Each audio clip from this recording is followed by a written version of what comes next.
All right, all right. Thank you so much for holding with me for that delay as we go live so that people can join us in more places. Good evening and welcome to the 2024 election. The future hangs in the balance, a virtual forum sponsored by the Refuse Fascism podcast and the RNL Revolution Nothing Less show. I'm Sam Goldman, host of the Refuse Fascism podcast and host of tonight's discussion. Refuse Fascism exposes, analyzes, and stands against the very real danger and threat of fascism coming to power in the United States. Tonight, I'll be talking with Paul Street. If you listen to the podcast, you know Paul as a frequent guest. Paul is a historian, an author, a Refuse Fascism editorial board member. You can find his writing over at Counterpunch, where he is a regular contributor, and his very active Substack, The Paul Street Report. And I'm also glad to be joined by Andy Z. Andy is the host of the RNL, Revolution Nothing Less show. The RNL show airs on YouTube at YouTube/RevComs and exposes the problems that people have here and around the world face and brings to life the solution through a real revolution to emancipate humanity. Andy is a follower of Baba Bakian. Whether you are joining us via Zoom webinar, live on YouTube, Instagram, Facebook, or are part of the in-person audience in LA, thank you for being with us. It's not too late to take a moment to share this, to invite others. And I want to start with just a few notes on our format. I'll be saying a few words to get us started, and then kicking off a conversation with Paul and Andy, and then there will be time for your questions. So be sure to put them in the chat. If you're on Zoom, there's a Q&A button with a question mark. You can put your questions there. And if you are joining us live in person in LA, I'm sure there's a friendly face to direct your questions to. And if you are watching via live stream, just put your comments as a reply. So welcome, Paul. Welcome, Andy. Thanks for joining me. All right, we're glad to be here. You bet.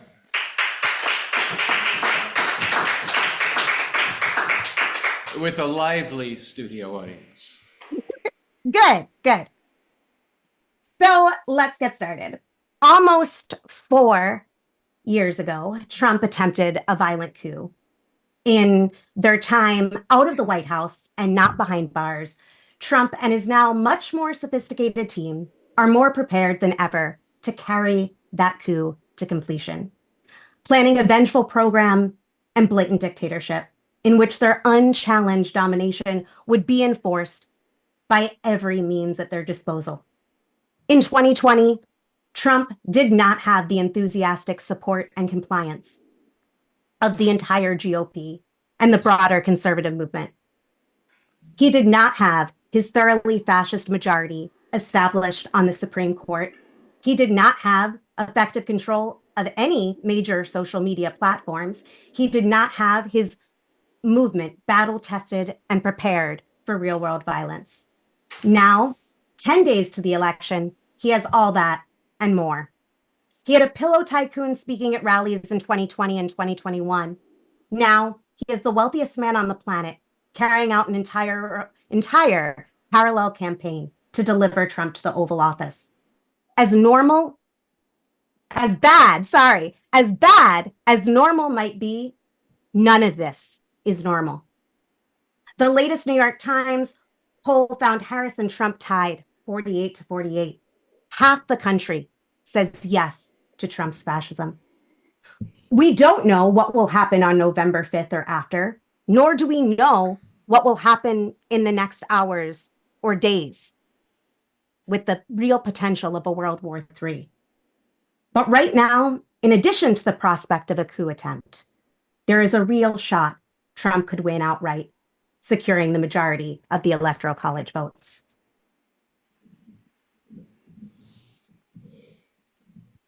It must be said that regardless of the election results, fascism is never legitimate. We are talking about fascists wielding state power in the most powerful and most lethal country in the world, the most deadly empire in history. A fascist movement steeped in white supremacy and Christian nationalism, painting the cleansing of their white nation in biblical terms, eager to emulate and outdo the genocides of the Old Testament. These Republic fascists are fighting for a permanent win, one that eliminates for good all their political enemies and all the people who they think have destroyed their country. For this fascist movement and its millions of adherents, for whom the pussy grabbing mass deportations now, extrajudicial executions of shoplifters or suspicious individuals, aka Black youth, are desirable. They see this as the final battle of good versus evil, light versus darkness. They see this as an existential crisis. If they lose this, they lose everything. And if you think you will lose everything, what aren't you willing to do? And they have a chance of winning. They have timing, unity, and a cult-like status, all backed up by the whole history of this country. As horrific as Trump's first term was, from kids in cages to the Muslim ban, what they are promising and are increasingly prepared to do would make that look like Fisher-Price fascism. He is boasting right now about a military crackdown on enemies from within. Days away from the election, he has doubled down on his Hitlerian rhetoric, and his fascist collaborators openly plan to institute a more fully fleshed out program on day one of his dictatorship. Woven together with their missionary zeal to seize power is the keystone of their program, the unprecedented mass deportation of over 10 million people. Think of the violence necessary to carry out such a campaign. Raiding homes, workplaces, places of worship, destroying communities, ripping apart families, rounding up anyone suspected of lacking documentation, putting whole communities in dismal camps. For the fascists, the prospect of this violence is not incidental or regrettable, but a way to mold, coalesce, and institutionalize the future they are fighting for. As all this unfolds, the Democrats are telling you that the only thing to be done, the way to stop this madness, is to vote in an election that the Republicans are working overtime to subvert and have already declared illegitimate if they lose. So it's time to wake up and take this mango-hued motherfucking fascist seriously and literally. To recognize the fascist base and movement in this country for whom hunting down and locking up millions of human beings in cages solely because they were not born here, because their skin is darker than theirs, or because they disagree with their leader seems like a great idea. To recognize this isn't to stare into the abyss, but an act of hope that we can fight for a future free from fascism. So with that, let's get into it. So to the folks joining, keep those questions coming. We're glad to have you with us. And I want to start off with a big question, and I know that news has been shaping up that I did not get to look at really closely before the program, and Andy and Paul might want to speak to those things. For those listening, since my title is wrong, Paul, can you wave your hand and say hi? And Andy, can you wave your hand and say hi? Yeah. So I did that just to confuse people and keep them on their toes. So here we are. The 2024 election is 10 days away. We've got fascists geared up and chomping at the bit for their chance to get back in power. We've got the non-fascist majority in this country sleepwalking, treating this as an important election, but still, just an election, a normal election. We're really at a crossroads much bigger than any election. And this country, this empire is facing unprecedented crises, from global warming to global displacement of tens of millions of people, from genocidal wars to the real potential of a civil war here in the belly of the beast. And in the midst of this, days away is an election where, not by coincidence, fascism is on the ballot. And most folks who say the future hangs in the balance in this election are just talking about who you're going to vote for. And I want to get what is it that we're talking about here? And what do you see as what's at stake the moment that we're in right now? Um, Paul, do you want to start? Yeah, sure. And I want to welcome everybody in, and that's absolutely right. We have just gotten news reports that Iran has been attacked by Israel. The specifics are very weak. I don't know if oil fields were attacked or if Tehran was attacked, so just keep that in mind, everyone, as we speak. Untold new imperialist horrors are unfolding in real time, US-backed imperial horrors, I might add.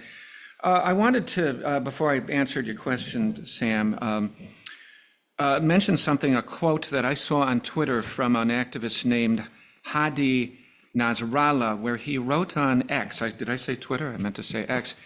The entire US system must be dismantled. Hadi Nasrallah wrote, if burning children alive in a hospital is the lesser evil. If that's the lesser evil, that is a lesson about the entire system needing to come down. I suppose you're right, Sam, that millions and millions of Americans are sleepwalking through this election that involves one of the parties that's gone completely full-on fascist in a more comprehensive and menacing way than ever before. It's not new, but maybe we can dig into that very question a little bit more as we speak. But if that's true, that has a lot to do with the media, which just insists on normalizing a candidacy and really promoting a candidacy of a flat-out malignant sociopath and probably one of the biggest assholes in the history of the entire human race. And by the way, happens to be a Americana Christian white nationalist neo-fascist and the symbol and spearhead of a comprehensive movement for the Christian fascist takeover and makeover of American society. It's pretty bad. I think that's right. Most people are still focused on the horse race and voting, and it's about who you vote for. And I think we're here to say, what are you here to fight for? Not just who are you here to fight for, but what are you here to fight for? And what vision of a kind of world that you want to live in are we here to fight for? And by the way, since I mentioned fighting, and maybe we'll talk about this a little bit too, it really looks like this isn't just the election of 2024. This is going to be the electoral extravaganza and clusterfuck with a significant amount of bloodshed into 2025, and God knows what. This is really shaping up.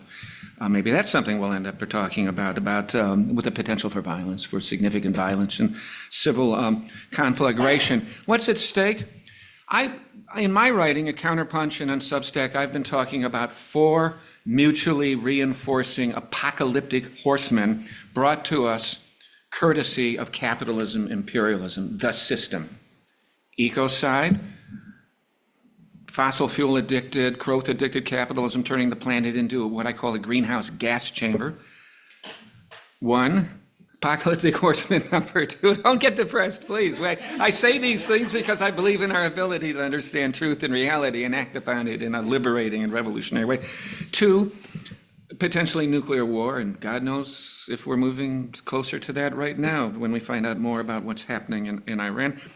3, pandemicide, which I don't think is going away. I think it's going to rear its ugly head and still lives. And the 4th one is fascism. And it's not and. It's not 1 and 2 and 3 and 4. They're mutually reinforcing and mutually multiplying. They interact with one another like a simultaneous equation system. And I think this is true whether Trump ends up in the White House next year or whether Harris ends up in the White House next year. I really like something that Bob Avakian, a revolutionary communist leader, has been hitting upon for the last few years. The future is radical. That's already locked in. The old, previously normative ways of ruling and governing, previously normative bourgeois democracy, electoral democracy, and rule of law really seem exhausted and fading. The future is radical, and the only question is, what kind of radical is it going to be? Can it be radically awful, radically terrible, radically fascist, radically ecocidal, radically oppressive, or will it be radically liberating, radically genuinely revolutionary, and moving us towards the emancipation of humanity. And what that has to do with the election is an interesting question. But I'm already going on long enough with the answer with my long answer to this question. But I think we're going to talk about how this election and the conflicts that have opened up with two sections of the ruling class and much of the population at each other's throats. And I used to think it was only just the Republicans that were at the Democrats' throats, and I was sort of skeptical about what I've been hearing from Avakian and others. The Democrats are actually really going to be at the Republicans' throats, but now in the last week or so, I'm hearing the Democrats. It's now all of a sudden it's okay to say fascism. It's like it's all the reluctance to say that, and with these two, with this kind of battle, it's potentially an opening for real radical democratic transformation from the bottom up, if we can get our shit together and get the right kind of leadership with the right kind of vision and get enough people involved in a revolutionary process in this country. So apologize for how long I took to answer the question. Thanks, Paul. Andy, do you want to speak to what Paul said, or to the initial question I posed? Either is good with me. Sure. And for the audience, I keep looking here because that's where Samantha is on TV. So anyway, I just want to first say that it's really a lot of fun to be back speaking with Sam Goldman from Refuse Fascism and Paul Street. I forgot how much we hurled invective at the Trumpites that both of you did. That's been enjoyable. I think that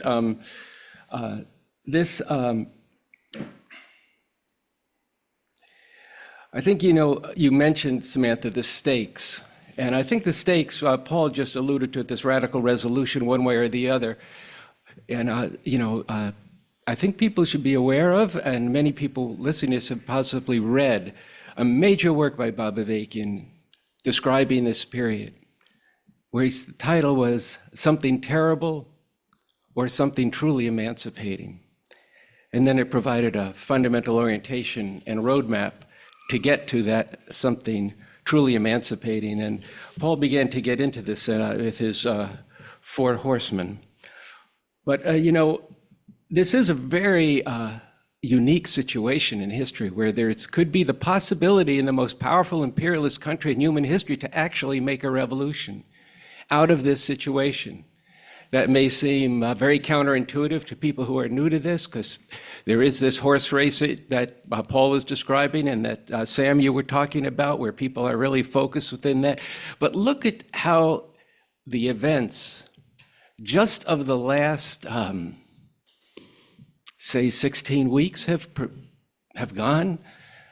Presidential candidate, attempted assassination twice.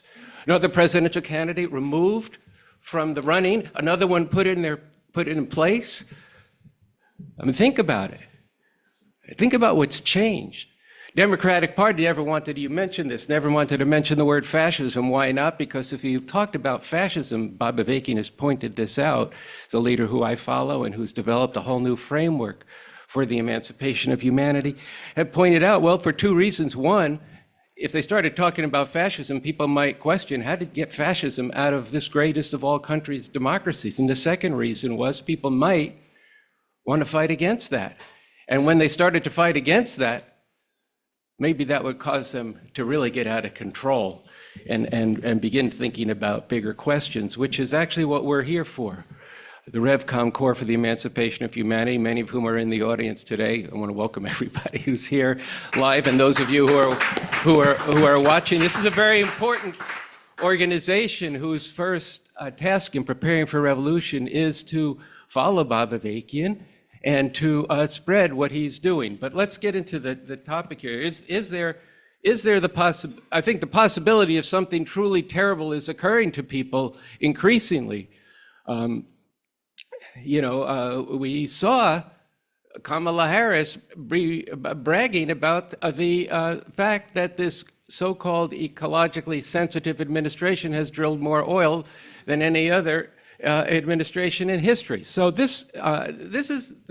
future of humanity hangs in the balance there. And now today's news, which Paul's right, we don't really know what happened, except that people are reporting bombs falling in Tehran, the capital of Iran. They're saying that they hit military bases, and we don't know if they're hitting the outskirts of military bases or taking out strategic assets, and if in fact we're on the verge of a far wider war, which would be existential for humanity. But look, just look at the changes that are happening. Look at how rapidly they're happening. Look at the kinds of things that people are already being compelled to think about.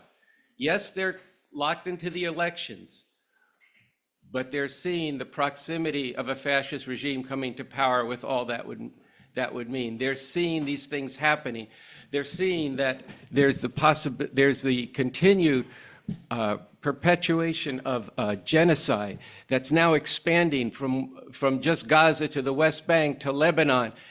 This is a horror. There's no future for humanity except one of incredible horror in this election. But there is the possibility, as these events sharpen up, for people to see what both sides of this ruling class are doing. I'm not going to speak that much about the fascism right now, but let's just say this. This is not, and maybe we can get into this later, Sam, this is not the 2020 election. This is a different situation, and I won't take the time now to talk about it, but it's a different election and a different situation, and it's not going to be the same, but it is going to be terrible unless and until the forces for revolution get out there and really stir things up as things sharpen up. When there's going to be all kinds of people struggling over the nature of the future, and where we're bringing to them, there is a way out of this madness, out of this contention between these two sections of the ruling class. The way people look, people into the elections, well, that's because it's the normal way things have gone in this country. But that's not how this is going to go. And by the way, they've told you this. No, I sound like Biden, by the way, but they've told you this. It's not going to go that way. This is going to be the beginning of a major struggle that maybe it's over quickly, but maybe this goes for months. Remember last time, January 6th, 2 months after the election. And then even then, there was contention all the way up to the time of the inauguration. This is going to be far more extreme. And in that situation, if there's a force that comes forward to say we don't have to go with either one of these people, we can go for something far different and far better, and that spawned both of these parties, this genocidal regime that's backing what Israel's doing and is up to their eyeballs in it and now has sent their own soldiers and missiles into Israel. You're going to stand with that? You do that, Bob Avakian has said, and you are complicit in the genocide yourself. That's what it means to vote for Harris. And on the other hand, we can talk about fascism and what that would mean for humanity. So those are no choices at all that any decent person should go for. But there is a viable future of a whole different way we could be living through a new society brought about through a revolution, which could, that situation of where you could make a revolution could emerge out of the very conflict that is happening during this and around this election, in combination with other things like this war that's seeming to widen in some ways that may be potentially very dangerous. So I too, we both had a conversation about not going on too long, but I guess we're doing it. There's a lot to say. So Sam? That was a big question, Sam. Paul, did you want to speak to anything that Andy just laid out? Well, sure. I'm just very intrigued by the differences, the concept of 2024 being different than 2020. And a lot of us in Refuse Fascism and RevComs and others caught a certain amount of hell in parts of what passes for our left in this country for saying vote. There was a very unusual moment there where we said vote for Biden. That was a complete break from form for me as well as probably many people here. And what I always say to people who give us shit about that is, we spent 4 years trying to get the Trump-Pence regime removed the way it was supposed to be removed, right? The way Refuse Fascism tried. Probably many people out in the audience tonight were trying to do that through mass action in the streets and the public squares. And admittedly, we failed to do that. But a lot of people making this criticism, I say back to them, where were you during all of that? Because I was out in the streets and the public squares trying to get rid of that first draft Trump fascist presidency, the way it needed to be gotten rid of. And we ended up resorting, that's right, to the bourgeois ballot box at the very last minute because of the threats, the existential menace associated with a continuation and a movement into a second Trump administration. I will say for me at that particular time, one thing that really hung over my head a lot about a second Trump administration is a lot of people forget this. We were in the middle of COVID, and the COVID policy was just awful, and I was just horrified by all of that. So now there's this kind of seeming paradox, and this might be, some of our people in the audience might have this question, and I've got this a lot on social media and from people I know, progressives, liberals, people who say they leftists. But you're saying that it's even more of a fascist menace right now. The Republican Party is more completely fascized. They've purged all their people. Now they have a full policy agenda put together by the Heritage Foundation and at the top of 85 other policy organizations. They have a 900-page manifesto for a complete, total white nationalist takeover and makeover of American society and government. Trump is channeling Hitler more explicitly than ever before. Brown-skinned immigrants are poisoning the blood of our country. I want to clear the Marxist vermin out of the nation. The police ought to be able to have one rough day. What the fuck does that mean? That means a green light to extrajudicial assassinations executions, in the nation's barrios and ghettos. And I could go on and on with the intensified, malignant fascism of Trump. So, why aren't you calling for it? Why aren't you telling us all to just suck it up and hold our nose and do the lesser evil thing and vote for Kamala Harris? Because things change over time. History's in motion. Everything's in motion all the time. The reality is dialectical. It doesn't just stay in one particular place. And 2024 is not 2020. One of the ideas behind trying to keep Biden in is we could at least buy some time. Well, we bought some time, and you know what? We got Joe Biden in there, and fascism got more goddamn powerful and united and toxic and malignant than it was 4 years ago. You don't defeat fascism with elections. It doesn't stop it. It just grew. The decisions that have the recent decisions by the Supreme Court are just unhinged. They control 26 of the nation's state governments. They're probably going to take back the Senate. That's what happened with Joe Biden in the White House. The horror of the Biden-Harris regime, of the Biden-Harris presidency. Live-streamed genocide. Seen by millions and millions of young people in this country, leading them to courageous moments of activism on our campuses. The provocation of nuclear Russia with an imperialist proxy war, profoundly reckless, profoundly dangerous, bragging about drilling more gas and oil than any country in history at a time, overseeing that at a time of escalating climate catastrophe. Kamala Harris, Biden and Harris signed on with a border bill that's as bad as anything the Republicans wanted to do. And Kamala, I could go on and on about how horrible the Biden administration has been. And Kamala Harris has shown that she will continue all of those negative and reactionary and reckless and imperialist policies. All these progressive promises she's making of things she's going to do if she gets in the presidency amounts to trying to blow smoke up our asses, because she knows damn well, because she's a veteran of the Senate and Joe Biden is a veteran of the Senate, they both know damn well they're not going to get bills to make Roe v. Wade the law of the land again. They're not going to get a chance to sign a bill that for the John Lewis Voting Rights Act. They're not going to get a single bill from the absurdly powerful and malapportioned right-wing U.S. Senate. And so this notion that, well, maybe we'll get there, we'll get something done. No, you won't. You won't get shit done. You're not going to get anything done. We have a minority rule system. We have a right-wing tilted governance system. So, time is up.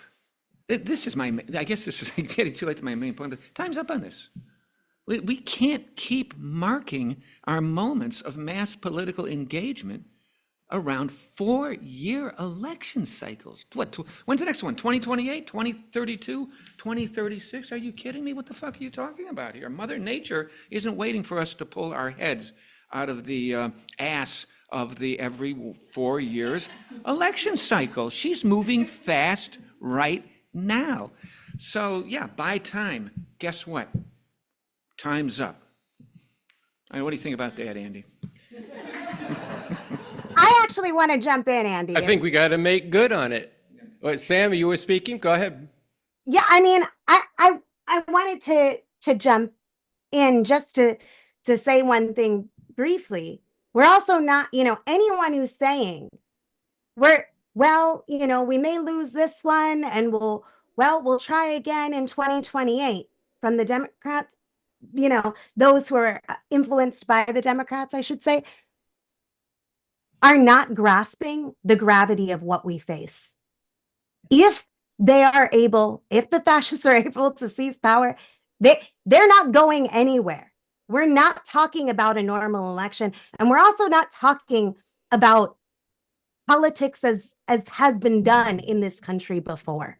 And I just think that bringing people back to that reality, it is critical. And I'll also say, and this is something that I think is a disagreement between us, and I think that that's okay and good and important, and people are going to hear things that challenge them tonight, and they're going to hear things that they might and they might hear things that they're like right on about, and hopefully you're going to hear things that are going to inspire you too, that are going to challenge you and inspire you. And that's part of the work that needs to be done together in this moment. And a difference that I have is I think that right now we're 10 days away, and my concern primarily isn't what people do on do or don't do, who they vote for. That isn't my concern. My concern is what are people doing the next day? And that is a big concern of mine. And that I'm not dismissing the reality that you're presenting. It's just a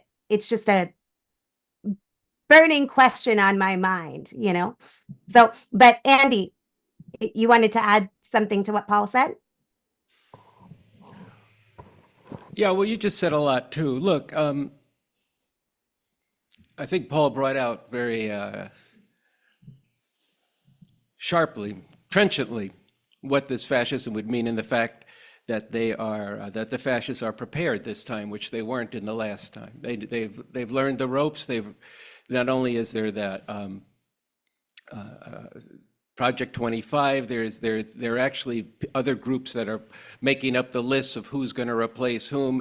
It's going to be a full-out fascist regime. And that's because a section of the ruling class, this is backed by some very powerful people, very powerful banks, industrialists, all this, and the engine of it is a white Christian fascist movement. And there's a lot we can say about that. But this is not a future that is in the interest of humanity, even as half the country sees it's in their interest. And that in itself should tell you something about the nature of this system in this country and why it's not worth keeping. In fact, it needs to be overthrown. But then there's another level of necessity that the system has imposed on the Democrats, who made all these promises, as they always do, but they can't possibly carry them out because of the workings of the system itself, and have brought us to both existential crises. You spoke about the pandemic and the ecocide, but this war danger is real. They have conducted a proxy war, which means a war where they're using the soldiers of Ukraine to fight with Russia, and that has reached a point now where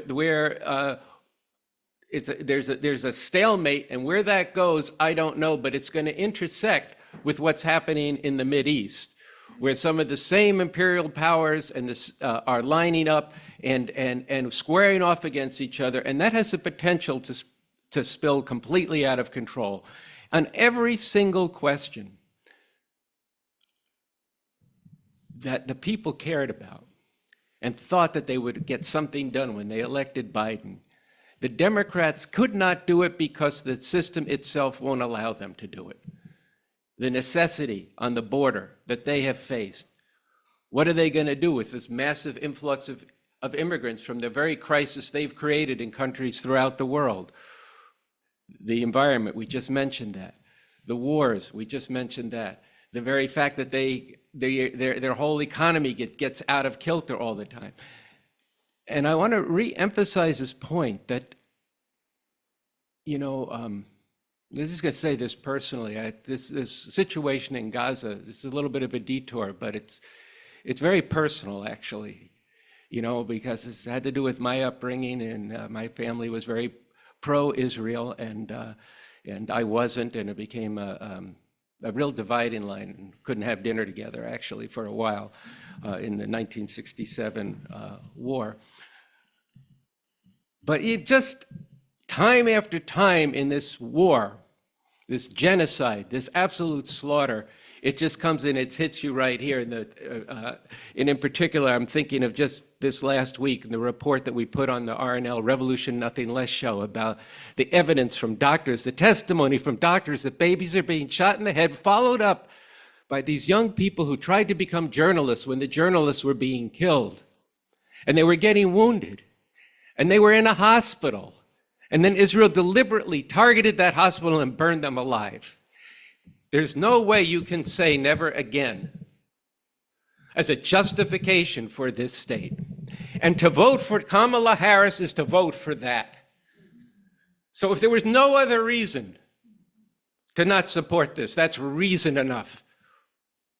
So I'm sorry, it's a little bit of a detour, but I think it's not a detour at all, because there's nothing in this system that's in the interests of humanity. But what is happening, the different necessity now, is that because there is no common ground between these two sections of the ruling class, and the way people has lived their lives and what they've come to expect in this country, yes, with all its wealth and the fact that people here have, you know, can go into a room in their house and turn a knob and get some clean water, which isn't true in most of a good deal of the world.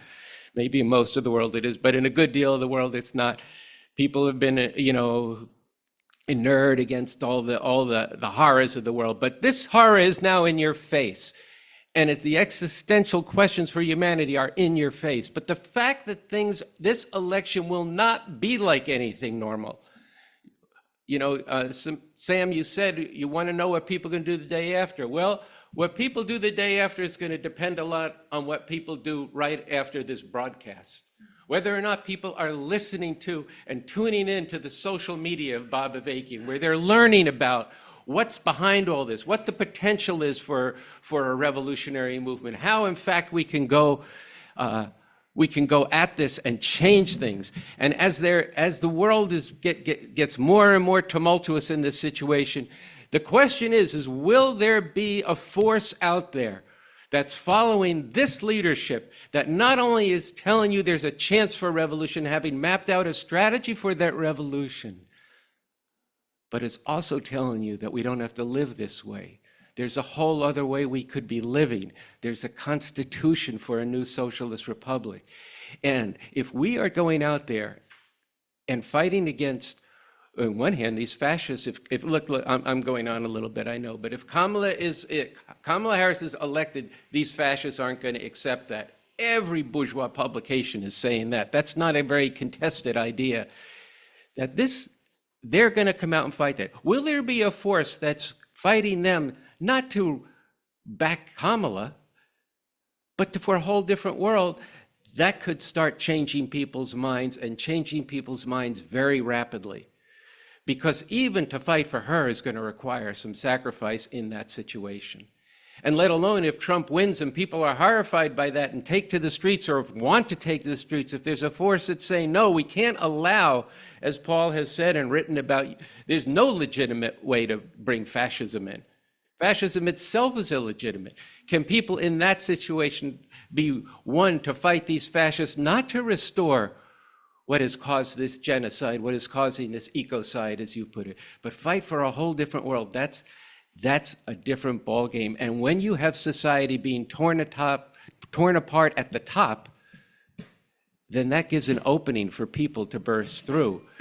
But they don't just burst through without anybody working to burst through. You got to actually get behind the leadership that exists to do that, and you've got to also get organized into the Revcom Corps for the emancipation of humanity so that you have a disciplined, organized force clear on its aims that can lead and inspire millions, first thousands, then tens of thousands, hundreds of thousands, millions, something that could happen very rapidly in that period between the election and what would be a scheduled inauguration or coronation or fascist fucking takeover if we don't do what we need to do.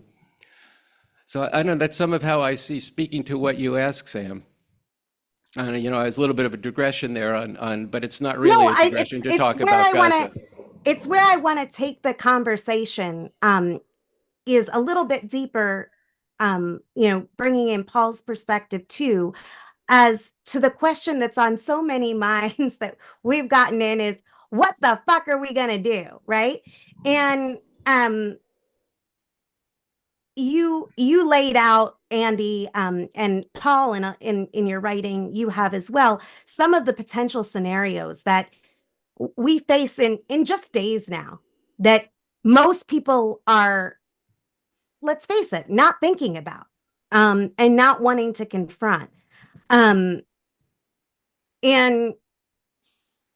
the real question is, what do people of conscience do? Because the Democrats if they have don't have a plan, they haven't told anybody a plan for what they would do in these scenarios. And anybody looking at this situation and being remotely honest is just really horrified by the real prospects of Trump re-seizing power, or the violence that would be unleashed in the attempt, to overturn the election or outright civil war. And I'm just wondering, can you talk about what should be done? What do you see making a difference in this situation? Let me pick up briefly on one of Annie's points and then get to perhaps what you're talking about, Sam, which is, I think this is another part of what makes 2024 different than 2020, is the extent and the depth of the degree of the divisions between the different wings of the ruling class, and related to that, to the different wings to the different political parties. One of which has now gone full hog, 100% on with neo-fascism, and one of which still clings to previously normative, bourgeois, Western democracy and rule of law. Now, about this time in 2016, as we were getting ready to get shocked by the Trump victory, Barack Obama was on the phone with Hillary Clinton's vice presidential candidate, Tim Kaine, and Hillary was listening in, and he said, Tim, it's no time to be a purist, but you've got to keep a fascist out of the White House. That's how I put it. And Hillary was listening in and overheard it and said to Kaine, I agree with that sentiment. They've known the other party's fascist for a while. They never wanted to say it. The day after Trump was elected in 2016, Biden went out to the Rose Garden and gave this ridiculous goddamn speech about how it's, that's okay. That's what happens in a democracy. Sometimes you win an election and sometimes you lose one. And he said, I talked with Donald Trump last night and I trust him that I can pass on the baton of democracy and he will carry it forward. Here we are now in October of 2024, and the floodgates have opened on the F word. And it's a hell of a thing to listen to one Admiral Kelly, John Kelly, Kamala Harris is saying it now. All the talking heads on CNN and MSNBC just about are reporting that they say that this guy, is an existential fascist threat to democracy. Well, that's a hell of a situation. Oh, that's a hell of a situation, and it says very strongly that there's going to be a real tussle this time when Trump either wins in a really nasty kind of way, but through intimidation and vote counting shenanigans, or tries to steal the election, and we're going to have post-election violence. Sam, I am been trying to tell people for a long time, stop focusing just on the horse race. Start focusing on how you're going to respond. And we have, yes, a number of scenarios, and we have to be flexible, and we have to have a solid understanding of just what's at stake here and how this conflict between these different wings of the ruling class and these different parts of the population are going to create chaos, but also create an opening for revolutionary progress. And I think our project is to get off of this blue versus red polarization, which is killing us and crippling our politics. And the key word is in a word that Avakian uses. We have to work on people. We have to talk about this all the time.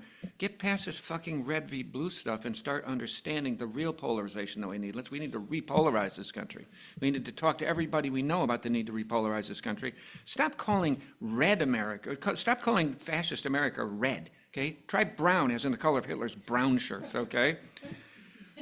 We need to repolarize this country between with the people, the masses of people versus the capitalist ruling class that has let this take place, that has its own divisions, and the capitalist imperialist system that is red, white, and blue. We have to repolarize that, and we really have to start organizing our asses off. We need to start going out and talking to everybody we know. We got to be knocking on doors. We've got to be visible and present out on in the public squares and on the street corners, and it's really important to push Avakian's work. It's really extremely important. Right? Nobody has been breaking this down as consistently and as brilliantly within a revolutionary framework.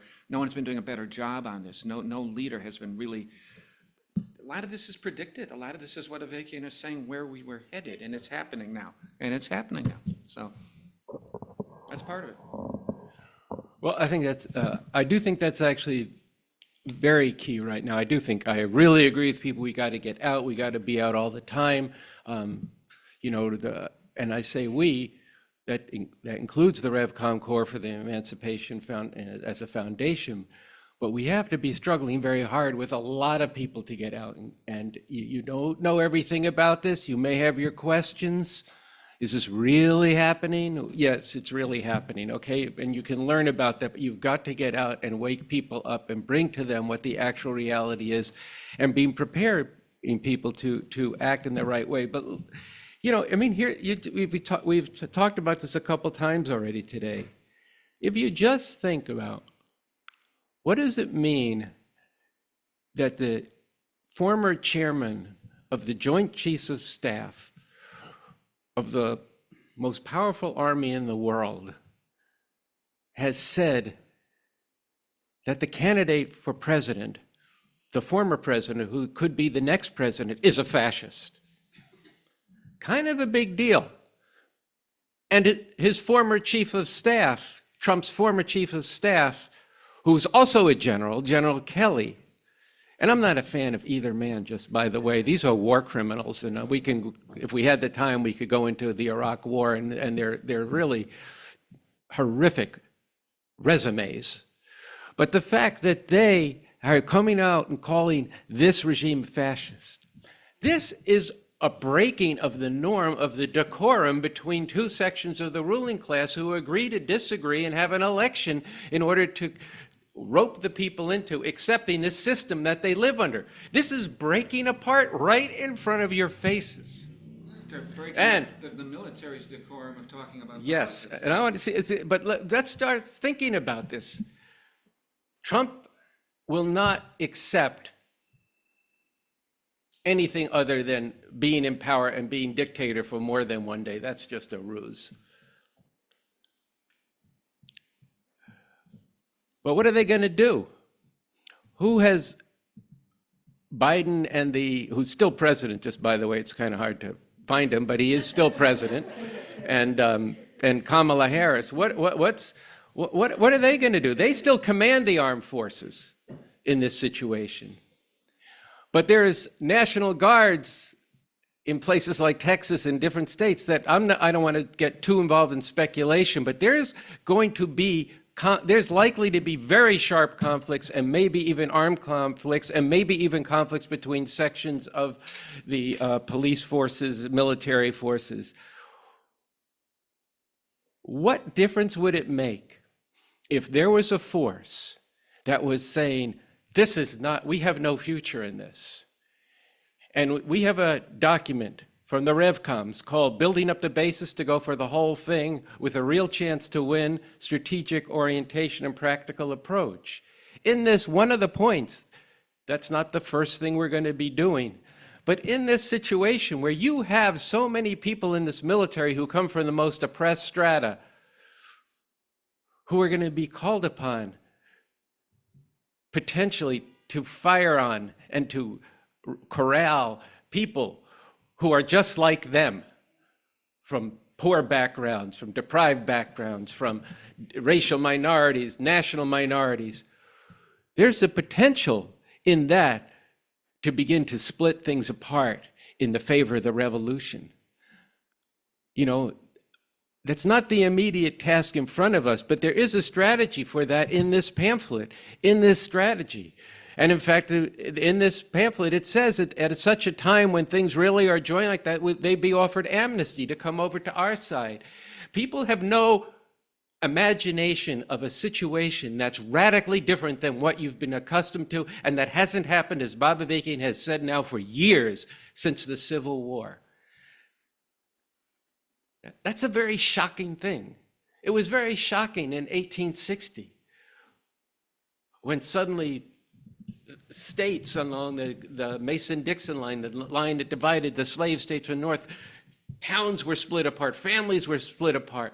People were forced to confront something very radically different. That is potentially happening right now. In fact, it's likely to be a situation of really intense crisis. And when you have that kind of situation, there is a chance, not a guarantee as Bob Avakian has said, but there is a chance. If there are people who increasingly become aware that there's a whole other way we could be living, there's different principles that we could be living by, a different constitution, a different economy, a different education system, a different health system. We're not going to have nuclear weapons anymore. We're going to sustain the anything in the economy that isn't ecologically sustainable. We're not doing that. We're going to cut off all this parasitic exploitation of people around the world. People look at Gaza, and like myself and millions of others, they recoil from the horror of it. We're going to break all that. In this situation, people might be able to be one if we do what needs to be done. And those of you listening who haven't been convinced, get out there and spread this. Spread, and by this, I mean what Bob Avakian is bringing to you in his social media messages every week. If we bring that to people now, they'll start to see what's underneath all these things that are happening, what's the cause of it in the system, and they're also going to find that there's a whole other way we could be living, and there's a road to get to that way. And we're 10 days out, so that's why I'm going very heavily in this direction because it's what's needed and what could be possible. And look, I think a lot of people might, just the last point on Sam's question, a lot of people might take to the street to protest. That's going to be a good thing. We got to get out there among them and say, here's where this has to go. Here's where this has to go. We have to transform this into a struggle for a whole different way to be living, for a revolutionary struggle, and begin getting to work on creating the actual basis to be able to do that, because that's a big question. It's not going to happen on November 8th, okay? But the situation that's developing is one where we can go to work on it and start bringing this into being for real, and getting on the road to a far better society, and not the absolute horrible future that's represented by either side in this, and both sides of this election. Thank you both. I am looking at the really substantial questions, really thoughtful questions that have come in. And while I have tons more questions, I'd love to ask you both. I wanna share some of the questions, if that's all right with both of you, that people are sending in. What do you think? Sure. All right. So we have questions that have come in through the Zoom, through our audience, on YouTube and other places. And we have questions that were sent in prior. And if there's questions from people in with you all, we'll do those as well. But I wanted to start with a couple that were sent in earlier, excuse me. So one question was, can I find it?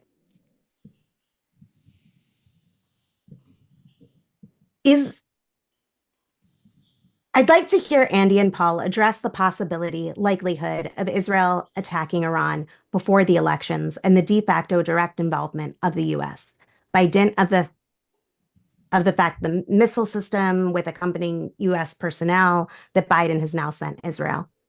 What are the ramifications of such an attack for wider regional world war, for the masses taking action themselves against the powers that be, and of course, for the elections themselves? Could you just read the end of that question a little bit slower? Yeah, sure. Sorry about that. What are some of the ramifications of such an attack for wider regional world war, for the masses taking actions against the powers that be, and of course, for the elections themselves? You want to go? You start.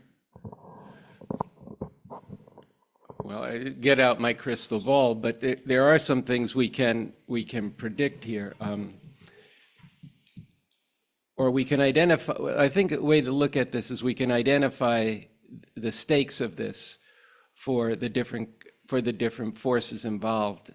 It would take a while to actually break it all down, but certainly for the Palestinian people, for the people of Lebanon, for the people, in the Mideast, this is very, very existential. And for the Iranian regime, this is existential as well. The U.S. took out, or Israel took out with intelligence from the U.S. most likely, the chief negotiator for Hamas, the Islamic fundamentalist force that's had led the October 7th assault and attack on Israel, in the most secure compound in the government in Tehran, the capital of Iran, and they took him out at the occasion of the inauguration of the new president of Iran, who was really an arch reactionary, but in the context of Iran, he was a more reformist. They've basically said to Iran, we can decimate you. At the same time, Iran is making treaties with Russia and with China, with North Korea, with a whole range of states. And so you have a situation now where the US is backing Israel, attacking and waging a ferocious war in southern Lebanon, really halfway up into Lebanon. Ferocious war, thousands of people died, infrastructure destroyed, bombs going off just blocks from the main government buildings in Beirut, the capital of Lebanon. Gaza is not only decimated with a genocide on an unfathomable scale, but they're already making plans to occupy Gaza, to resettle it with Israelis. This is horrific. And they're bombing Yemen, where there's another part of what's called the axis of resistance, which is this Iranian regime, tentacles throughout the Mideast. And the potential for this to spin out of control is not minor. I don't know how they do betting odds in Las Vegas or wherever they do this, but it's, there are things that could happen here where very quickly this escalates, into something very major and very reactionary, very reactionary. There's no good guys in this other than the people of the Mideast, of the Palestinian people, the people in Iran who are struggling against the regime. It's only now 2 years since there was the Women Life Freedom movement, and so there's a lot of people whose lives are directly at stake right now that matter a great deal, but this could escalate very soon. So I think the other part of the question is, how does this intersect with the elections? Well, it intersects with the elections in that both sides in the election are actually supporting supporting Israel. That's how it intersects with the elections. Now, there's differences between them, mostly in public relations. Well, that's just a fact. People are laughing, but it's true because Trump has said just go do it. You know, there's no doubt that he really wants to go hard against Iran, and he's already done that. In fact, some of this has to do with it. He took out a major Iranian figure when he was president. And the other side is behind all the genocide that I've been speaking of and that people have seen, tearing up the college campuses and in a good way, and now being repressed in a horrific way. So I can't answer it directly in the sense of like, well, this is going to happen on Tuesday, and then next Thursday this is going to happen. But this is a profound danger for humanity, and anybody who cares even slightly has a shred of decency should oppose these war moves by Israel backed by the United States. There's no justice in that. And there's an important piece by Bob Avakian in a recent social media about not looking at who fired the first shot. And history did not begin on October 7th, 2023. You might want to talk about that. Andy mentioned you're not going to predict everything that happens, and I was reminded of Mao's famous quote that Marxists are not fortune tellers. So I'm glad you're admitting that you're not going to completely. I said I forgot my crystal ball. You forgot your crystal ball. And all this isn't green-lighted by the United States of America. I mean, I'm one who almost just doesn't even differentiate between the two now. They're just wedded at the hip. And Biden has just been just blowing smoke up the people's ass with all this language about trying to keep this situation under control. What the fuck are you talking about? You're not keeping this under control. You're sending the 7th Fleet in the Mediterranean. You're sending new missile deployments. You've got missile troops on the ground. You've been enabling this completely. So it's yet more example of the need to overthrow U.S. imperialism. I've been expecting, they asked what happens if Israel attacks Iran. Well, they attacked them as this thing was starting, and God knows we're going to find out when we all look at our phones after this just how bad it's gotten and how bad it's getting. I expected, I guess I am a fortune teller. I thought Bibi was going to launch a something. He wants this. He wants to make Biden look bad and powerless and useless. And he's had Biden eating out of his hand. He's just making Biden look like a completely useless moron for months now. And I expected him to continue with that beyond him having his own objectives. You know, if they go after oil fields, China depends significantly on Iranian oil. They're going to be really pissed off. And this might help instigate them to make a move in another part of the world where the American empire is provoking the hell out of a nuclear superpower around Taiwan, right? And Russia is also somewhat allied for different reasons with Iran and has a tenuous kind of alliance relationship with China.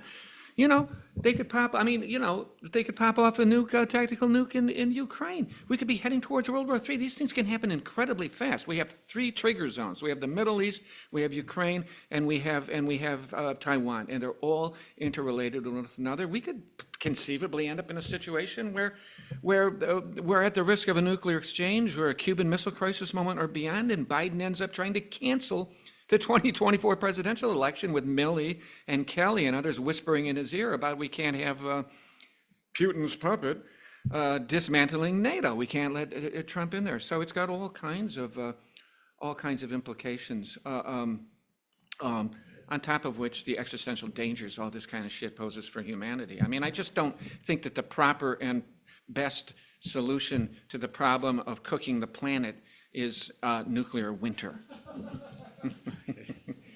I just want to say one more thing on this.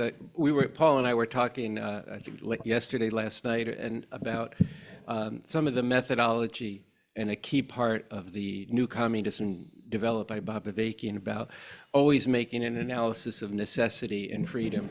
And just to be clear, that while that there's all these different interests that you were just talking about, interests meaning that these different countries had different things that they had to accomplish. And so do the rulers of the US. They don't have all freedom to do everything they want to do, because every move they make there's going to be a counter move. And so that this is back to the point of not being fortune tellers, but you can make a scientific analysis of what are the different possibilities. And what we can say for sure is that things have gotten sharper, and if you look at it, things have been stretched to the point of breaking potentially. It hasn't broken yet, but there could be something that happens, including a mistake, an accident, that then provokes something wider. Back in ancient history, when I was in school, they taught us that World War I was started because somebody shot the Archduke Ferdinand. And I kind of wonder, well, how important was the Archduke Ferdinand that like all these people sat in trenches for years slaughtering each other, you know? But of course, that was just a precipitating factor in a whole range of issues that these imperial and capitalist countries had faced over a period of time that then burst at that point. And by the way, I'm really echoing Biden a lot with this, by the way, but there's that also birthed the first socialist revolution in this in what imperial Russia became through a quick succession of two revolutions, the first socialist country in the world, the USSR, the Union of Soviet Socialist Republics, which was an amazing accomplishment at that time. So when all these things are on the scales of history, that becomes a time when big changes can happen, and they can happen very rapidly, and that's what we're preparing for. It's not something that's going to be given to us. It's something we're going to have to fight like crazy for. Yeah, you know, a scientific approach to history does not at all rule out accident and contingency. You know, I mean, if COVID hadn't broken out when it did, and if someone hadn't got tape of the murder of George Floyd and got it out there in the airwaves, we might very well be talking about Donald Trump's attempt for a third term right now. So there's a lot of balls in the air right now. That's why I say that the election is hard to call right now, because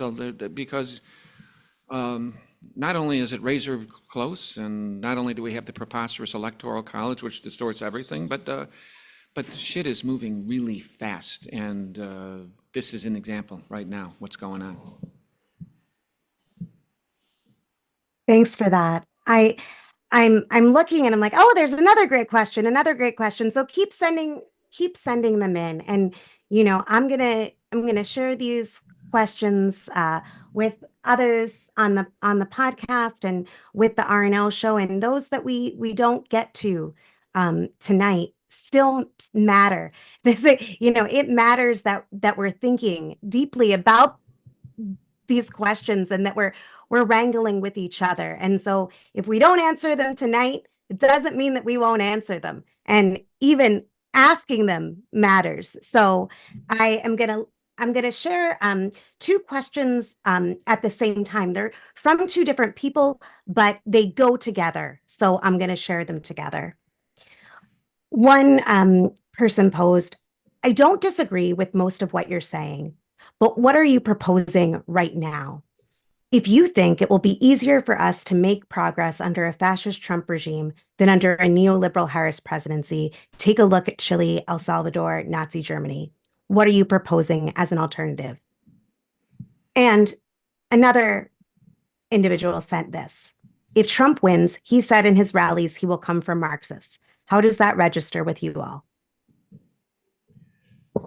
He said he'll come from, just repeat? Marxists. Oh, I see. I don't hear anyone here advocating, calling for a Trump presidency. I don't hear Andy or me repeating the third line mistake of the German Communist Party in the 1930s, after Hitler, us. We're not accelerationists up here. I'll tell you what the accelerationist is, though. It's the system. It's the system of capitalism and imperialism, which creates the context and the framework for fascization. Okay, I hear a lot of scholars say fascism is latent in every society throughout human history. That's not true. Fascism really emerges and happens under capitalism in various complicated kind of ways that we don't have time to get into, and that's what's driving this. That's what's driving the system to the right, as well as the related right-tilted, bizarro, outlier, minority rule nature of the American political system, which we also don't have enough time to talk about. But we're not calling for that, and we aren't driving that. That said, if we end up with Trump in the White House, which quite frankly, like I said, I'm not a fortune teller. I don't know how this thing is going to go. If someone put a gun to my head and said, you actually have to make a prediction, I think Kamala Harris will win the popular vote, and I think Trump may end up winning the electoral college, maybe in a very ugly and prolonged kind of way, involving violence, involving endless legal challenges, and involving shenanigans with Trumpist election board officials in places like Georgia and Nevada, and very possibly ending up in the Christian fascist Supreme Court, which has really distinguished itself in the last couple of years as his baby, and as a far right spearhead agent of American fascism. And if that happens, then by God, yeah, I'm going to say there's no such thing as a legitimate fascist government. And I'm going to try and bring as many people as I can out into the streets and the public squares to fight that. Some of them won't be as radical as I am, or as Andy is, or as a lot of the people in this room are, but I'm going to continue struggling with them in that process, in the streets, in the public squares, in the political culture, online, in offices, in factories, in workplaces, in the fields, everywhere, and work with them and struggle with them and communicate with them to understand where this came from, how it happened, and how going back to the bourgeois democratic capitalist imperialist party of ecocide, of imperialism, of border nativism, and really of objective white supremacism and of patriarchy, because all this talk about being for women's rights has been meaningless in the face of the reality of what Biden has actually done and what Harris will actually do on the abortion issue. They're just more blowing smoke up people's asses. Like, for some reason, that's a phrase for me today, blowing smoke up people's asses. And try and congeal people and plant a different flagpole in the ground of an understanding of the kind of world we can live in, a kind of world that doesn't give us this kind of choice between, on one hand, Christian fascist, Christian neo-fascism, and blood-soaked genocidal imperialism, and that alternative does exist, and we are going to have real opportunities, I think, to advance that in the chaos that's coming in the next 2 or 3 years. And it's coming anyway. It will continue, even if somehow Harris manages to get in. That's just a matter of kicking the fascism can down the road for a little bit at best. This system, it's not going away. This conflict is not going away. There are unresolvable contradictions in the society: class, race, gender, the border, immigrant bashing. And for me, more and more, the older I get, the biggest one is what we're doing to livable ecology. Well, I think, Paul, you made a lot of, I agree with what you said, to put it simply. I think, though, that the questioner is not able to imagine a completely different situation than you've experienced in your lifetime. And I don't care how old you are, unless you're well over 120, that's going to be the case. That there could be a completely different set of assumptions that there will be a different set of assumptions that are possible in the kind of situation we're going into. Yes, it's always possible something will happen that makes something else occur. But right now, the trajectory is one where there is no coming together of the two factions of the ruling class. There's no good future under Harris. Harris is not Biden part 2, which is how it's being projected. Oh, she's not really any different. She's running Hillary's campaign. That's mainly being said to say she's going to lose. And she is running Hillary's campaign because the Democrats have no answers. But all the things that Paul just talked about, the planet is saying, that clock is ticking. The danger of war, that clock is going very fast. Even before this genocide took off or was launched in last year, the Association of Atomic Scientists said that they moved the clock, the doomsday clock, to the danger of nuclear war as close to midnight as it has been in decades and decades and decades. This is not stuff that we're saying to hype or gin anybody up to get with the revcoms. This is like what's happening. And if you think about what a Harris regime is going to have to do in the next period, if you think about that these fascists are not going to go away. Paul did a whole explanation at the beginning of this, and there's things that Bob Avakian has written and that has been done on the Revolution Nothing Less show. These fascists have taken over the Republican Party. That is now a fascist party. In 2017, it was a fascist party, but it had a lot of other elements in it. Those elements have been purged. Yes, on the federal level, but throughout states across the country. They have done a job. They have a very coherent thing. The historian, is it Robert Paxton? Is that his first name? Yeah, Robert Paxton, who very reticent, even now, to call Trump fascist. He does finally call them that. We had struggle over this during the heyday of refused fascism in 2017 to 2019. But he just said in the conclusion of an interview he did with the New York Times that one big difference right now is Hitler did not have a coherent social base. Hitler and Mussolini would have wanted to have the coherent social base, fascist social base that Trump has. That's not an exact quote, but that was the actual point at the end of this article. And it's very, and this is a very guy who tries to be very, very accurate and doesn't engage in hyperbole, but he recognized that there is a coherent fascist movement with leadership up and down, funding from some of the largest banks and financial institutions and internet things and the richest man in the world. And now, check this out. In the last few days, some of the major newspapers in America refuse to endorse Harris, who they are for, because they are afraid of Donald Trump and the fascists. I don't know what people need to wake them up, but this is a serious business. Now, in terms of the call, well, then that, of course you should vote for Harris. And no, because she's going to be under siege to that and be capitulating to that. Paul made the point earlier, I think it was an important point, that they did have an opportunity to go hard against Trump in the first years of the Biden administration. They didn't do it. They backed off, just as Obama wouldn't do anything against the war criminals of the Bush regime and what they did in Iraq.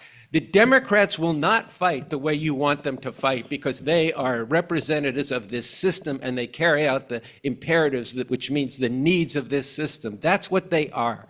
And so to say that, the fact that they're more fascist now than they were before means we should vote for Harris is an unscientific approach, which means it's not objectively looking at the alignment of forces and what they're each doing right now, what the necessity, what the things that the Democrats are doing and going to be forced to do, and what they won't do against the fascists. You see, only the people organized behind a revolutionary force that has a better way will be able to resolve this positively. I do want to read, we have this thing, I like to hold it up on the show, and also it's up on the walls, we need and we demand a whole new way to live, a fundamentally different system. And it has a quotation from Bob Avakian that says, "We can no longer afford to allow these imperialists to continue to dominate the world and to determine the destiny of humanity." To dominate the world and determine the destiny of humanity. That's poetry, but it's not principally poetry. It's true. They are determining the destiny of humanity. And he goes on to say, it is a scientific fact that humanity does not have to live this way. If you don't know why that's true, then you don't know what you need to know. And you need to get into the Bob Avakian social media to find out what's possible. You need to read this pamphlet as an introduction to the Constitution for a new socialist republic, because we don't have to live this way. But we are going to live this way or live far worse than this way if we don't act. And that's the most likely way that things are shaping up, something terrible or something truly emancipating. Those are the terms. The terms are not something truly terrible or something moderately terrible that I can get buy-in for 4 years till I get another chance to get a better Democrat in than Harris. And meantime, I feel really bad for the people of Gaza, but what are you gonna do? I gotta live my life. That is not, if that's the third choice you're banking on, you are complicit in some really terrible stuff, and it's time to confront that and then figure out how you're going to work with and learn from Bob Avakian and work with the RevCom Corps for the emancipation of humanity so we can actually get out of this mess that we're in. Right. Paul, And in the meantime, storm surge has taken out the 20-mile coastline of the entire eastern seaboard, and all vegetation north of Wisconsin has been burned to the ground. Right. We didn't do the thing that they're coming after Marxists. Well, most of the self-described Marxists I know pose like absolutely zero threat to the capitalist imperialist system. They kind of say they don't like economic inequality, and they say working class about every 5 words in their sentence. Excuse me, but they do pose a threat to Marxism itself, the ones you're talking about. That's right. But even the better ones, I mean, I'm a Marxist, just of a different kind than most of the Marxists I know. Well, so are we. Yeah, and the fascism really goes first at people with real power, and the Trump's first enemies. The people that I'd be looking for homes in other countries, are going to include the so-called rhinos, right? The Republicans in name only, the insufficiently fascist Trumpists that he just absolutely hates. It's like Hitler going after his enemies within the fascist party in the night of the long knives, right? First you take out those that could pose a threat to you within your own cultified political formation, and then you go after Democrats. I mean, Adam Schiff, he's really mad at Adam Schiff. Well, Adam Schiff led the first impeachment against him, right? I mean, if I was Jamie Raskin, the guy that was in charge, the former brilliant Yale law student who then became the House of Representatives impeachment manager for Trump's second impeachment, Trump's going to give him a hard time and all of that. So that's down the road. But I'm not. My passport is up to date. I've checked it out. I've thought about some other countries, but I don't think we're there yet. I think they've got some bigger fish to fry than the Marxists of America and even the revolutionary communists. Yeah. We need you fighting here, Paul. Yeah, I'm not going anywhere. I'm gonna jump in on that one real briefly. I think that, Paul, you're right in the sense that they're first to go to enemy, right? Who poses the biggest threat to them, right? Is the other section of the ruling class, right? That when they're talking about Marxists, they're not talking about actual Marxists, right? They're talking about the Democratic Party, and they're also talking about their quote unquote traitors, right? Right now, today, even, he went out with his threat on mass arrests of his political enemies. But that doesn't mean that he's going to stop there. And that doesn't mean that, it's okay because they're just going to go after Democrats. No, their hallmark of their program is going for mass deportation. They're going for Kristallnacht. They're going for an unprecedented attack on the most vulnerable people. And to anyone who wants to think of themselves, let alone be, someone who stands for the emancipation of humanity, we're actually gonna need to throw all in defending, standing up for, and fighting for our immigrant siblings, and fighting for all those who come under attack. There are whole sections of people that these fascists have deemed as not human, as not deserving the right to have any dignity, let alone freedom. And, you know, I, our personal sense of safety, like up against the demonization of a whole people, you know, we're gonna have to measure ourselves against that.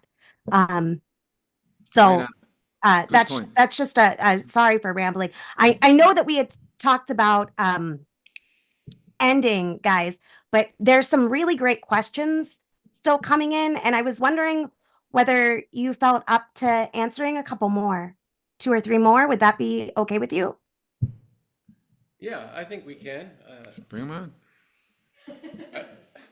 Well, just one thing. Yes, we can. That was somebody's campaign slogan, I know, but okay. Because we still have a Okay. good audience with But us. also the questions that people have asked, they're flashing very quickly on the screen here. One, some of those questions we may want to answer on the Revolution Nothing Less show, the RNL show. Some of those questions Paul may want to answer in his columns. We can also put some of those before readers of RevCom. And we also, if people think this was worthwhile doing, we can do this again, in 10, 12 days, and people can, keep doing this kind of thing. We're going to need to be having conversations as long as we can keep doing them in this form, and then we'll have to find a different form to do it. But we're going to have a lot of conversations between now and when we get to establish the Socialist Republic in North America. So, what? Do you want to explain your Marxist joke? Oh, I was asked to explain my Marxist joke.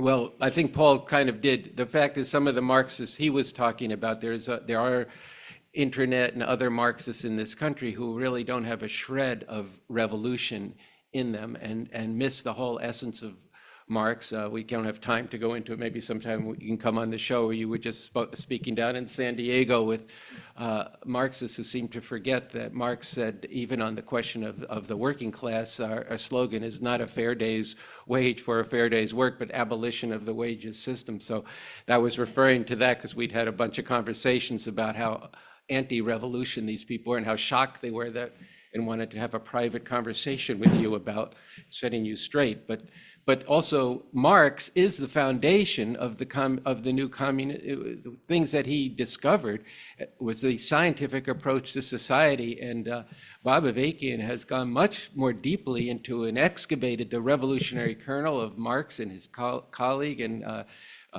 promoter Frederick Engels, and then how that was carried forward in revolutions in the 20th century. But now Bob Avakian has taken that to a whole other level, really put communism and Marxism on a thoroughly and consistently scientific basis that makes all the difference in the world, because it means we can actually carry forward through the new things that happen in the world between now and when we can finally be rid of all the exploitive and oppressive relations that humanity has suffered under for thousands of years. So there were 2 comments that aren't questions that I just wanted to put into this space because I thought that they were important. One person was talking about what they see as the connection between what's planned and the Mexican repatriation program of 1930s. 2 million US citizens deported. And so I wanted to put that in. And then someone else had mentioned that the Republic fascists plan to deport anyone who participated in protests against genocide, even those that have legal visas. And I think that, yes, the point is, that the targets are vast for these fascists. So I wanted to put in this question for us to think about. What if Trump wins outright within the system without having to call out his shock troops? If we end up with people accepting this is the normal working of the system, is that possible? Or is the simmering violence certain to break out? If people let themselves be herded toward fascism, where is our opening then?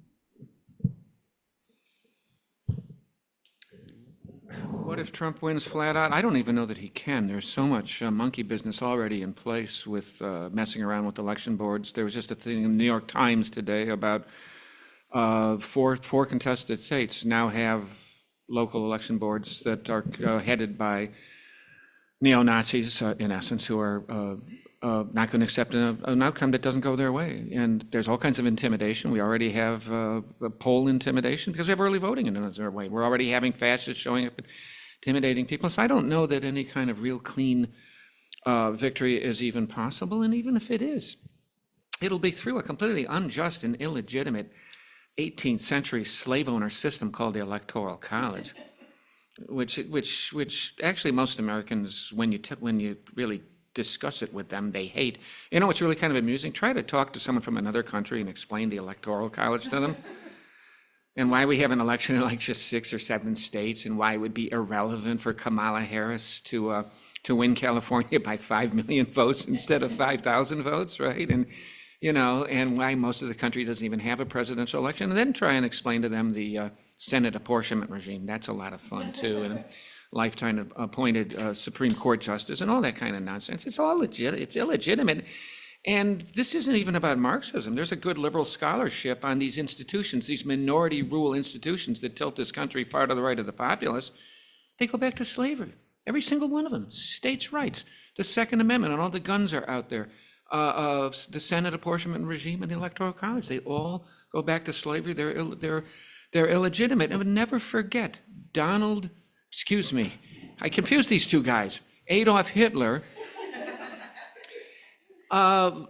rose to power fully constitutionally through legal means. He was appointed chancellor, and he won an election, and then the Reichstag fire, and then things got really messy. But he continued to try and wrap his fascist regime in the aura of the rule of law, and even a certain aspect of parliamentarianism. He kept addressing the Reichstag. I mean, it was a joke, but he kept going in there and talking to them. What if? I think that many of us are so pissed off at Trump that there's going to be protests anyway. If he gets in there, it was a clean win, wasn't it, in 2016? And people came out. And he's promised to declare the Insurrection Act and bring out live ammunition and shoot fucking people down when they do. If I'm in Iowa City, actually, I'm probably going to be in Chicago right after the election. We'll see how that goes down.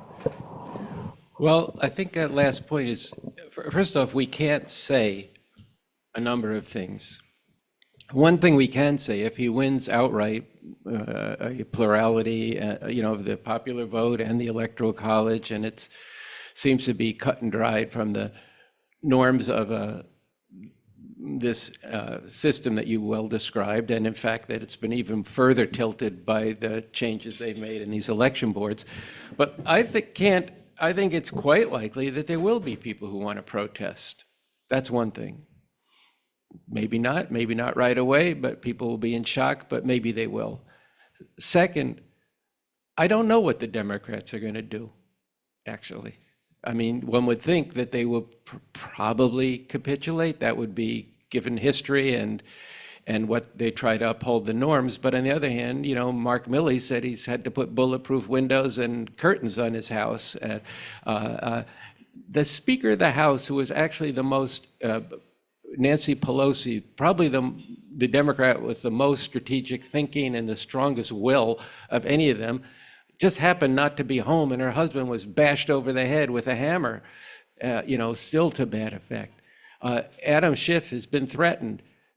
These newspaper owners, very powerful people, billionaires, are fearful. So maybe fear will keep people home, but there is a deep well of not wanting to see if dictator day one was just a bluff or was real, because I think people have heard a lot of stuff that it is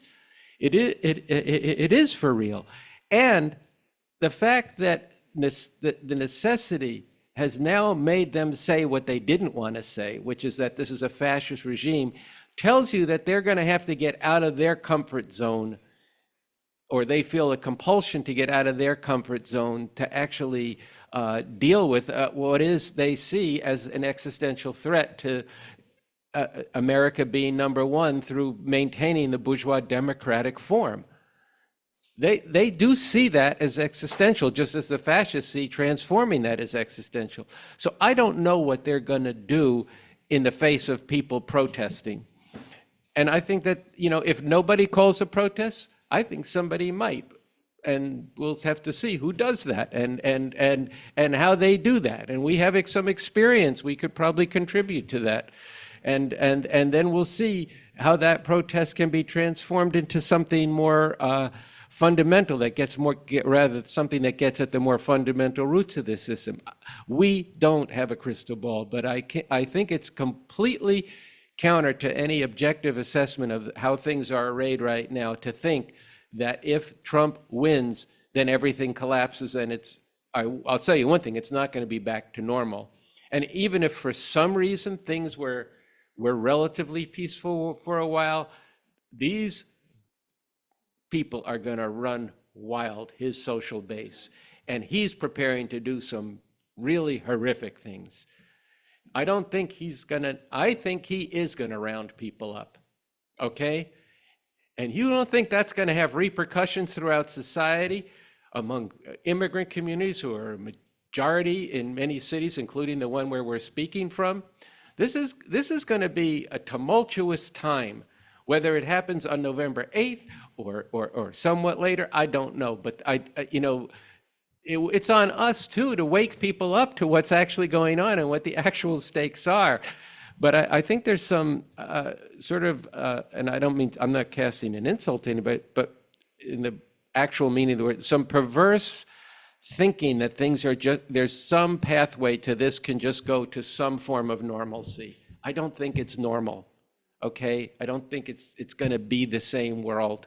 You're not going to be living in the same world in the same way. Yes, people in Germany there were people who got through it, okay? That's who you want to be.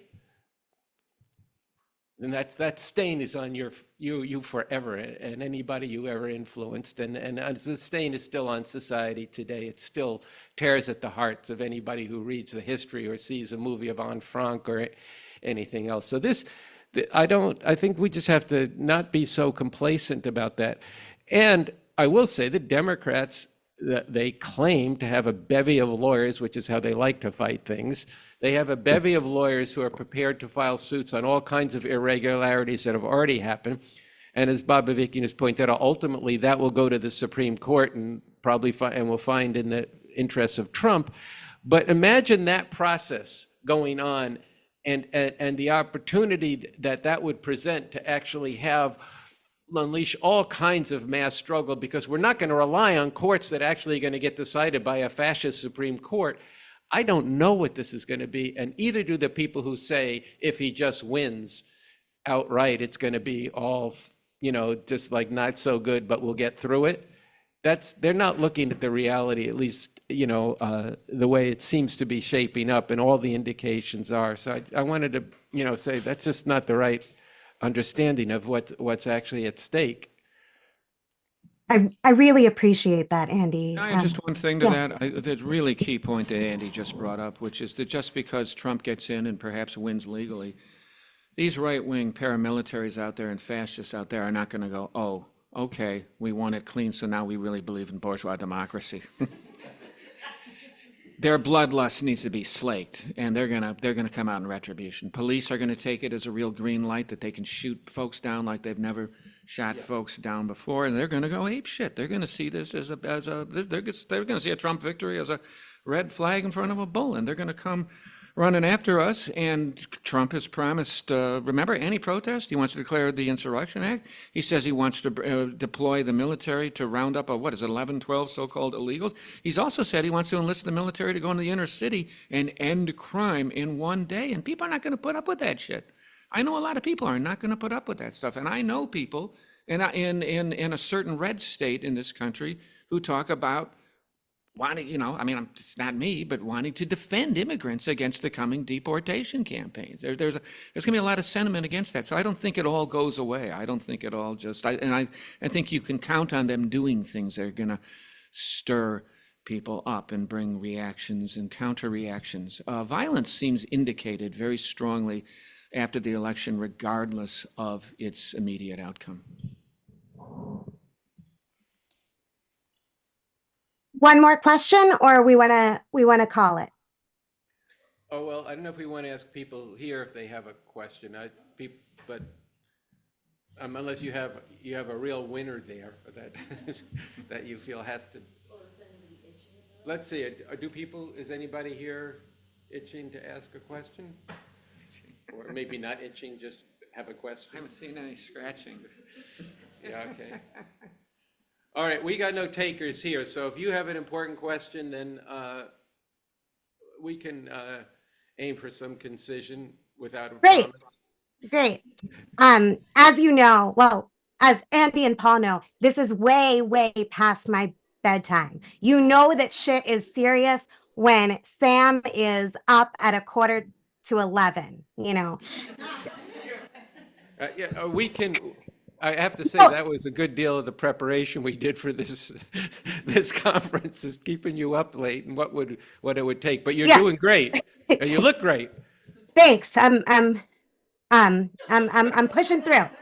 Need some more coffee? I know. No, I can't have any more coffee. It will be a problem. My heart will jump out of my chest. Okay. I don't have a segue there. Here's the question. Why is it that this is so close after 4 years of Trump in power, after the coup attempt, after Trump talking about immigrants poisoning the blood of the country, calling immigrants vermin, talking about unleashing the military on, the enemy within. How is this such a close election and seemingly getting closer, no matter what Cheney, the Democrats tote around, no matter how many former generals call him fascist, no matter, what celebrity they bring on or what scandal comes out, so much so that, that I think there was a poll that this person's referencing that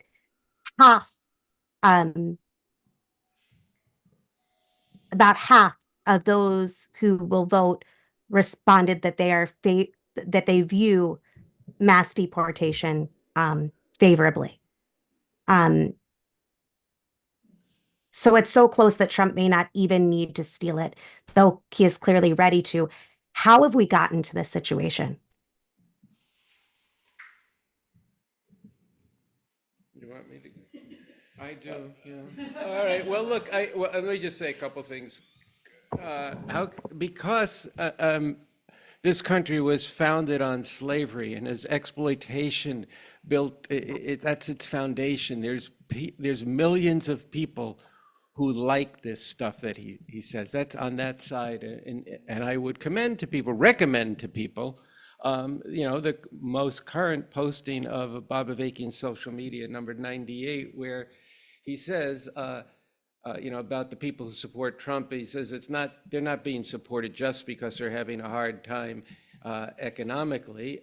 He said the basic reason, even for those who are having a hard time economically, the really relevant question is, why do they support the all-time lying, ignorance-promoting, racist, misogynist, hater of women, and all-around fascist Donald Trump? The answer can only be that at the very least they find something wrong.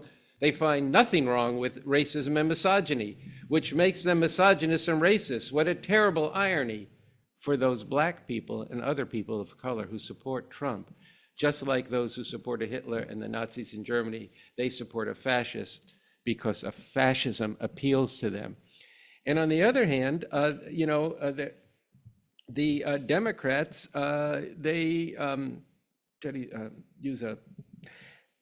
they mumble around most of the time. I mean, and there's lots, people are not inspired by Harris because most of the time she avoids the question and it's all PR and it's all, it's that Trump's going to be bad, and he is going to be bad, but you don't have any answers outside the framework of this system.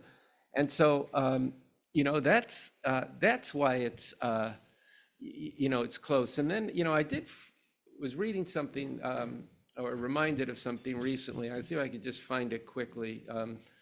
So I thought it was just really captured something.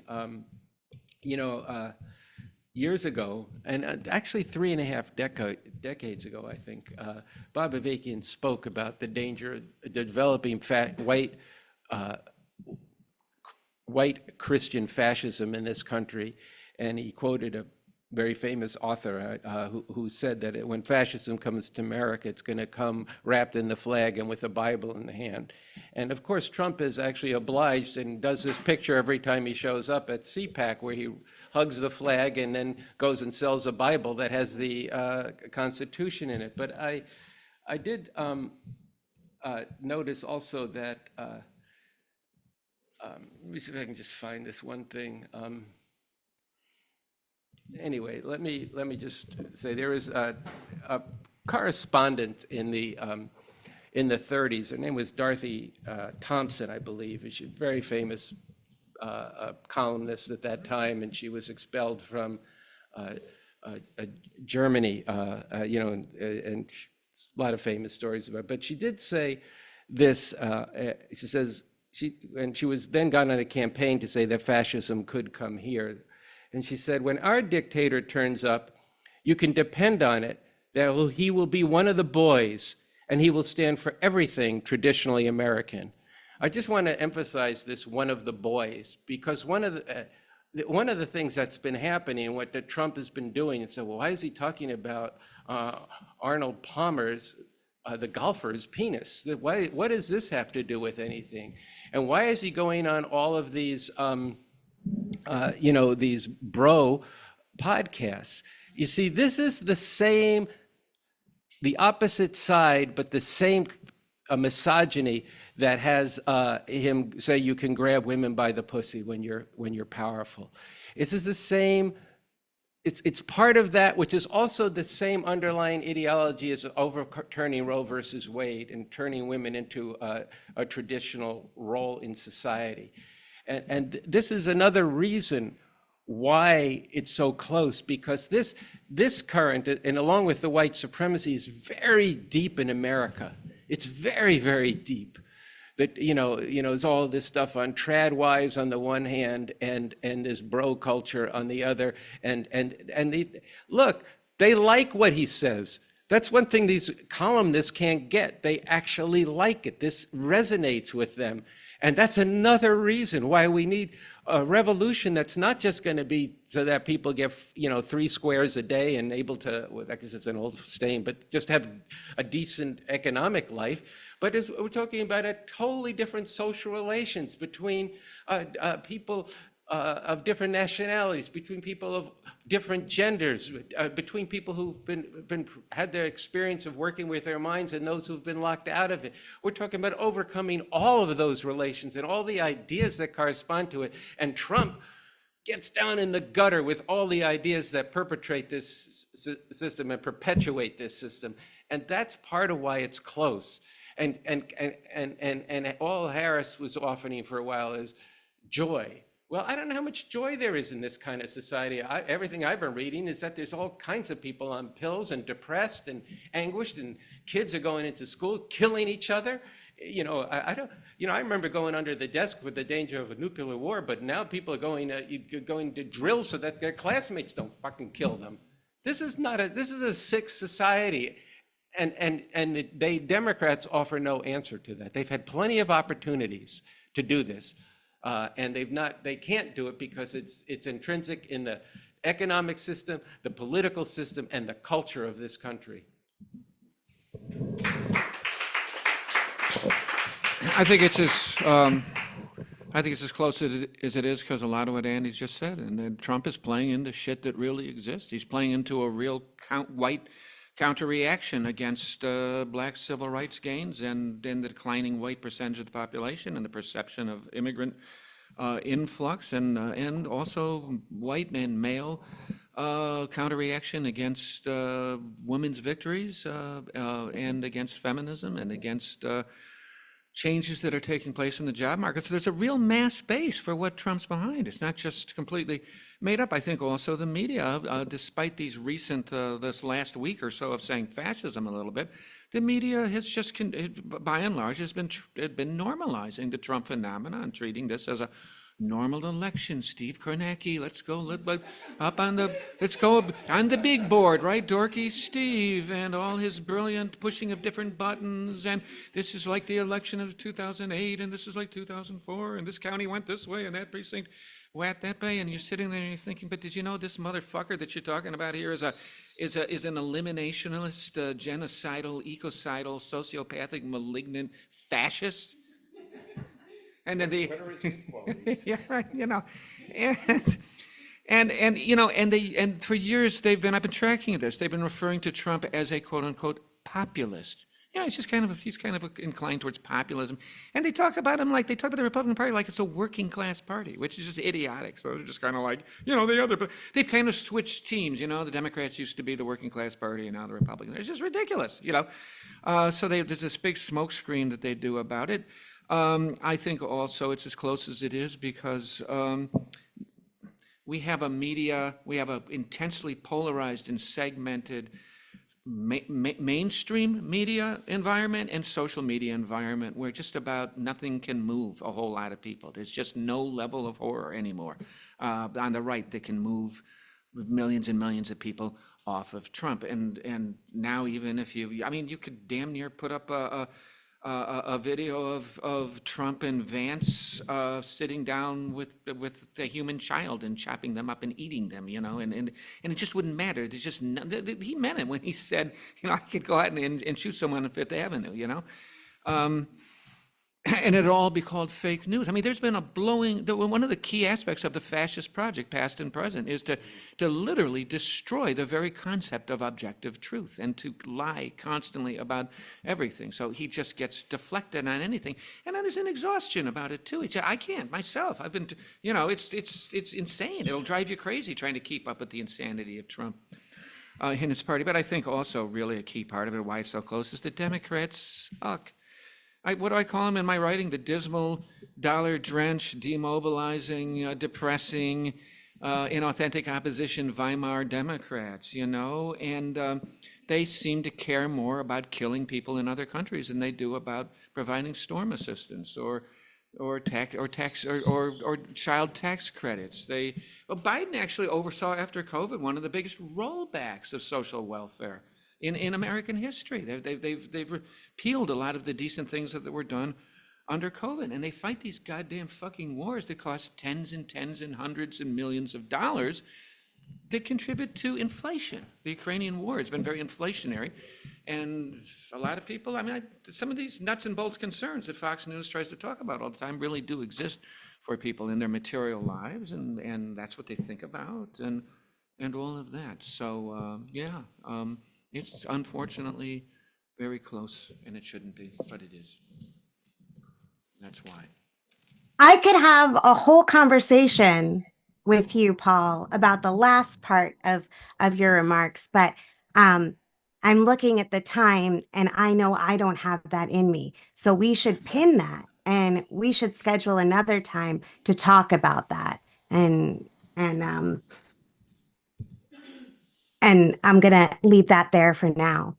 Um, I I want to just thank you both so much for taking the time um, to talk with me, to talk with us, to wrangle together over what it is that we really face in this moment now. And I want to thank all of you who have been tuning in and sharing your questions and your engagement and wrangling right alongside us. And the questions that we didn't get to today, we're gonna keep you in mind in future episodes of the Refuse Fascism podcast. I know the RNL show is going to be thinking about these questions and maybe speaking to or writing about them as well. And You might see some things from Paul, I'm sure, on the Substack about these similar themes. I want folks to save the date because Refuse Fascism will be doing another.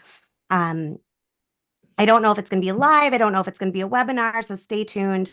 November 7th at 8 p.m. Eastern Time. Sorry, West Coasters. You can read more from and stay connected with Paul via his Substack, which hopefully someone can put in the chat for me. You can find Andy over at youtube.com/therevcoms on Thursdays, usually 8 p.m. Eastern Time. Hopefully someone can put that in the chat too so people can be connected. And you can catch me and the Refuse Fascism podcast every Sunday night. Search for Refuse Fascism wherever you get your podcasts or sign up at refusefascism.org to get them in your inbox each week. Thank you. Just one thing. Yeah. Also, they can go, since I referenced several times the Bob Avakian social media, it's at Bob Avakian official and on almost every social media platform. And it was great doing this with you. I appreciate your staying up late. You won't regret it.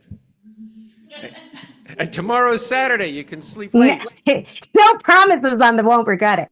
But I'm going to end the way that I always do. In the name of humanity, we refuse to accept a fascist America. Good night.